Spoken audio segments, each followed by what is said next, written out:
Welcome to Season 2, Episode 9 of the Georgian Surrogacy Podcast. I'm Liz Tripodi, back again with another episode, and I won't say I'm thrilled to talk to my next guest again, but I last spoke to Jane back in September last year, and I've had more comments about Jane privately and asking how her and her family is than any other story that we've done on Anyone for a Journey. So, Jane, welcome back to the podcast. Thank you. How are you? Hanging in there. I've been here for almost a year now. So it's been very tough. My husband had to leave back in April. So it's just been me and my children here in Georgia. Let's just fill in some of our listeners who may not know your story. So your son was born in 2024 and you were stuck in the system following mistakes made by your American agency, which was absolutely atrocious. You can, for anyone that wants to hear the episode, you can find that episode. It was Season 2, Episode 3, and you can go back and listen to Jane's story then. So since we last spoke in September, you've been there. I know you've been trying to get legal assistance. You've been waiting on a court date. You've been doing all that sort of stuff. Tell me how the process has been. I know it's been absolutely crap. I know it's been so frustrating. It's been an absolute cluster from day one. September, we were still so hopeful then. I talked to you last. So we filed all the paperwork for court for the birth certificate back in October. I think it was the first week of October. It was submitted to our judge, and our judge, we found out on our judge rejected our lawsuit. She would not hear it because of missing information.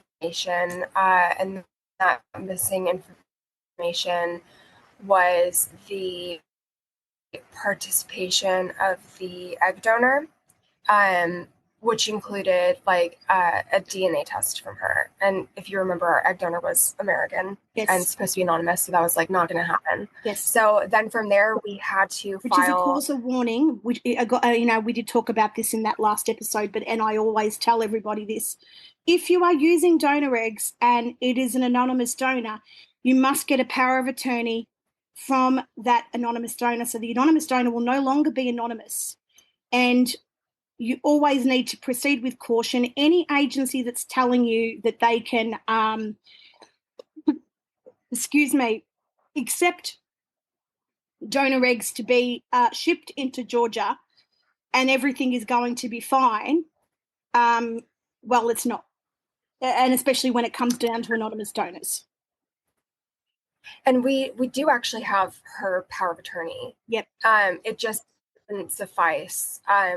So the judge didn't care. The judge wanted her to be represented by a lawyer here and to give DNA, and basically said the power of attorney wasn't going to cut it. So we then had to file to the appeals court to see if an appeals court judge would force her to admit the lawsuit.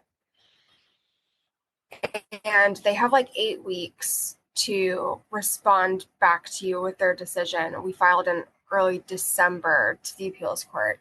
Yep. We got assigned our appeals court judge, and then 7 weeks into the 8 weeks period, she came back and said that she had to recuse herself because she's been involved in an ongoing lawsuit against our agency for the last number of months, which was so frustrating because it was like, you knew this and you wasted 7 weeks to recuse yourself. Like, you could have just said that from day one and we would have been assigned a new person. So at that point, it was already, I think it was the beginning of February. And so, or maybe it was the end of January, and we got assigned a new appeals court judge. The 8-week timer restarts. And I will say our second appeals court judge was fantastic. She is very apparently pro-surrogacy, pro-IPs, and she got her decision turned around in like 2 weeks. Okay. So she forced our first court judge to admit our lawsuit.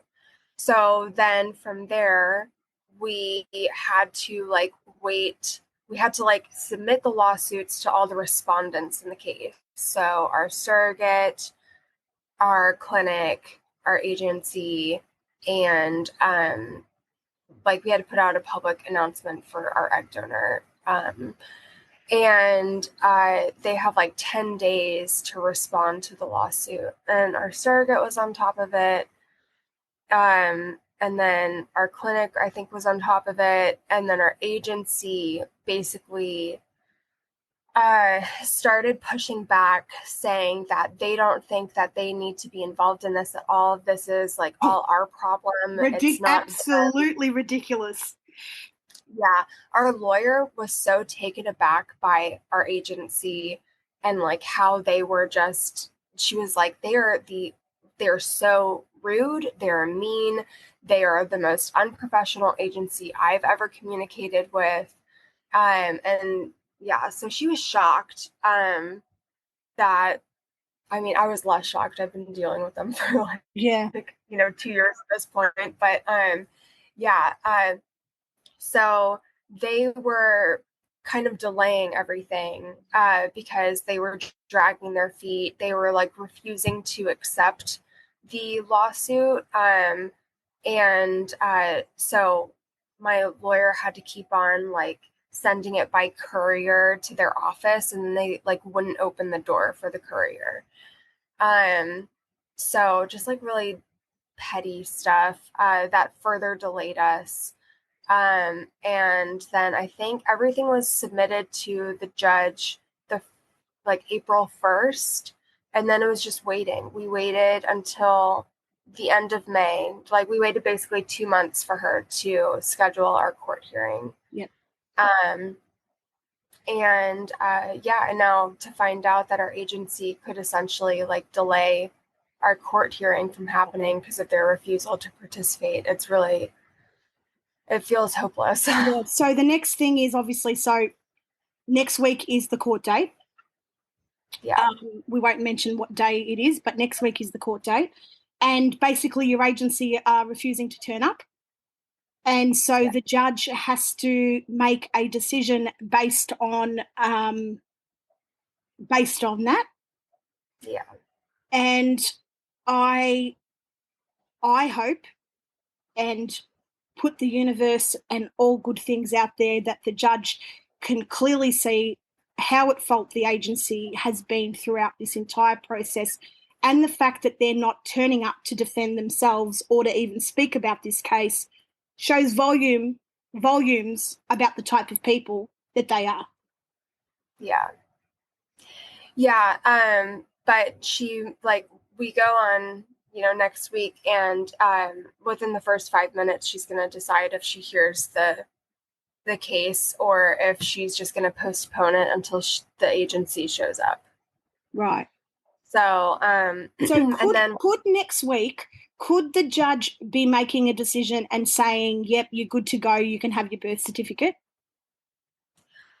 There's a possibility. However, we found out from our attorney that the same judge, she had a case that was similar to ours just a few months before. Okay. And what she ended up doing was she just put the father's name on the birth certificate, not the mother's. And for us, that won't work because the country we live in. Yes. I'm the citizen of that country. I get it. So if she does that, then we have to do the appeals court process again, because I can't take our baby out of the country with my husband's name on the birth certificate because he's not here. Yes. To come back here. So.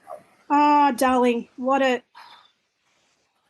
nightmare. Honestly, I'm just, last time we spoke, my heart went out to you. My heart goes out to you now. I know that our community of listeners around the world have all wondered how you have been, and I know have sent, a lot of well wishes, and obviously for privacy reasons, I've never disclosed your real name in public, or even via private message for that matter, as you know. Confidentiality for me is extremely important. However, I would like to do a call out to our listeners, and I know Jane probably won't like this, but I'm going to do this anyway. Jane and her husband are really struggling financially. They have been there for a year. She hasn't been able to work. The situation is quite dire. So if anyone would like to spare $20, whether it's you transfer it to me via Wise, or you'd like to do a gift voucher for Wolt or Glovo, which are like the delivery services there in Georgia for groceries and things like that, and so they can buy things like nappies and formula, and just so Jane has a toddler and her baby who's nearly 1. So if anyone would like to do something like that, please do get in touch with me either via email, via Instagram or Facebook, or via the Georgian Surrogacy support group. Oh, Jane, I hope that's okay that I've said that. Yeah, thank you. I'm just I wish I could do more. As you know, I did reach out to a couple of law contacts for you to try and make a couple of calls to see if we could try and speed this up. And I just hope that I know that the judge that you've got next week, I know is a very reasonable and very experienced judge. So I am just hoping that everything goes in your favour and you guys can get home. 1 year is just far too long. 6 months is far too long. I mean, I was there for 5, but that was obviously my circumstances were different during the time. How is your mental health? How are you coping?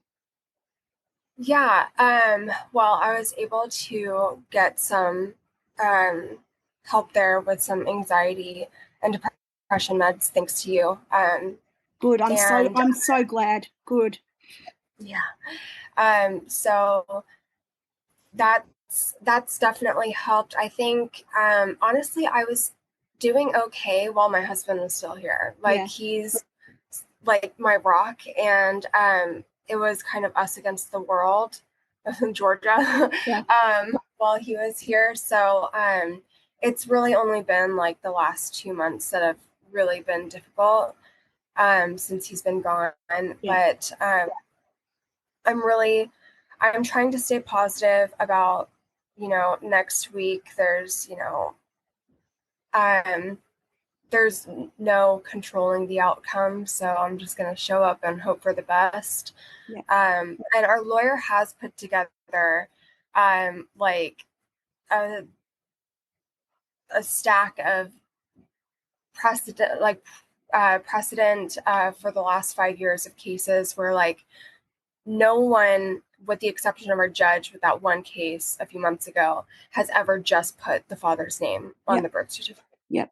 Like that was unprecedented and just kind of frankly bizarre. Yeah. So she's hoping that by like showing up with all of that, that will kind of like make the judge, if she's considering going that route, just maybe convince her not to.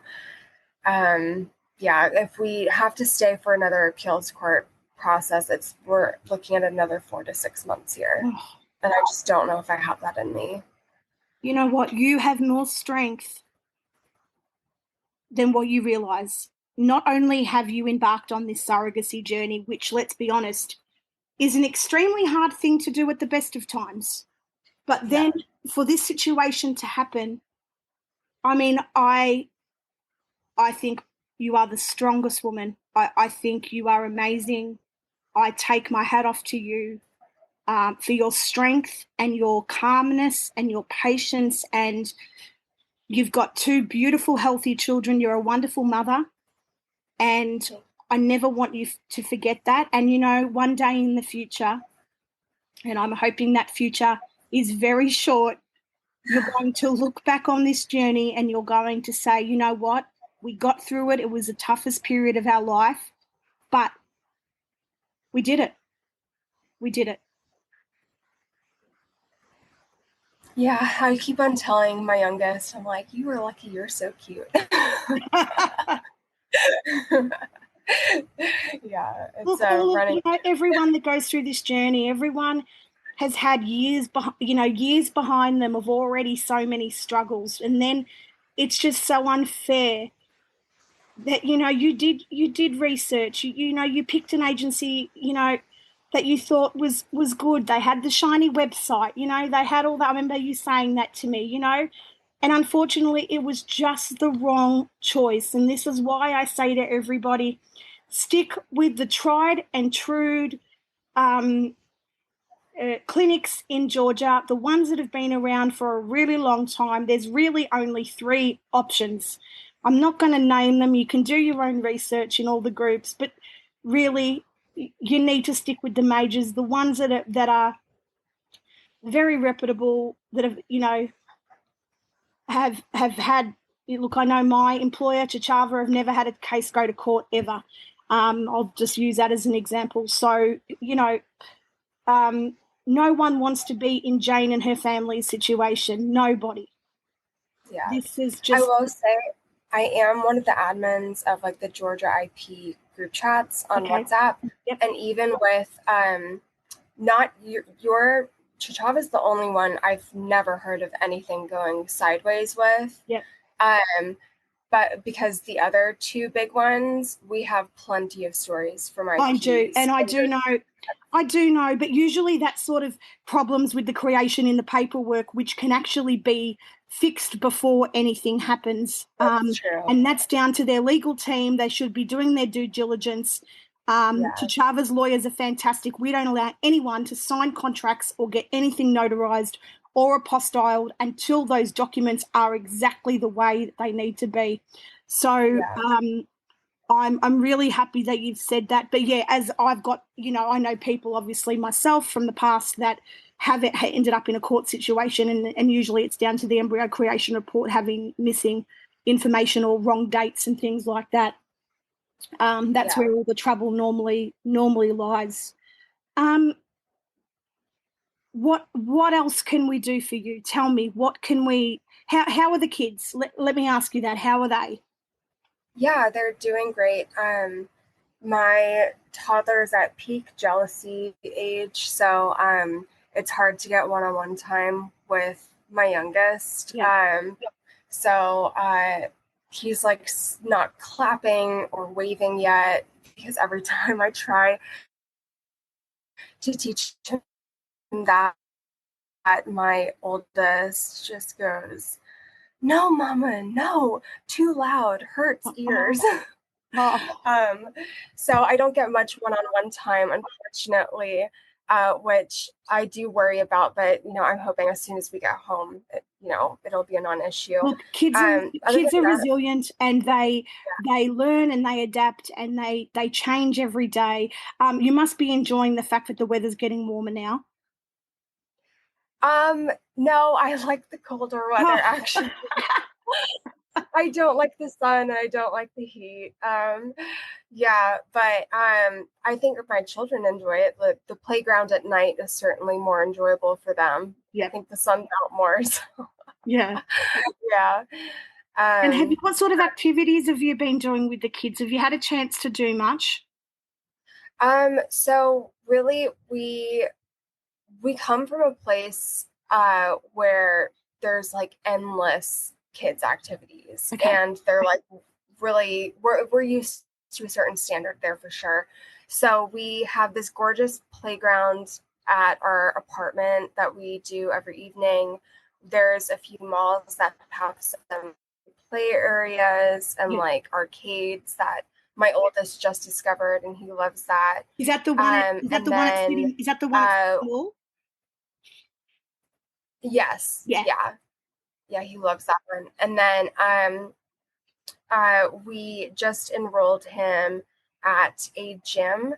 It's like a ninja gymnastics for 3 to 5-year-olds. Yeah, so he's loving that. And that's pretty much what we do. And how have you found, because you've been there for so long now, you know, probably the longest I know of anyone who's been there in the 7 years that I've been involved in surrogacy in Georgia. How are you finding the Georgian people? How have you made any friends? Have you made a little community? So I have made one friend who is not from Georgia. She's from the UK, and she has a toddler the same age as my oldest. I will say my perception of Georgia and the people have been colored by me essentially being held hostage here for the last year. And I also apparently look very Russian. And so I have a different experience than some people here. I get yelled at a lot, and people just start speaking to me in Russian, and they are very rude. And I've not had a great experience with Georgians. When my husband was here, it was better because he obviously didn't look Russian. Yeah, okay. So the treatment was better when he was still here. But the political situation there, I mean, you've been through the election, you've been through so many protests, you've seen everything. As you know, the Georgian people are so passionate and fiercely protective about their country.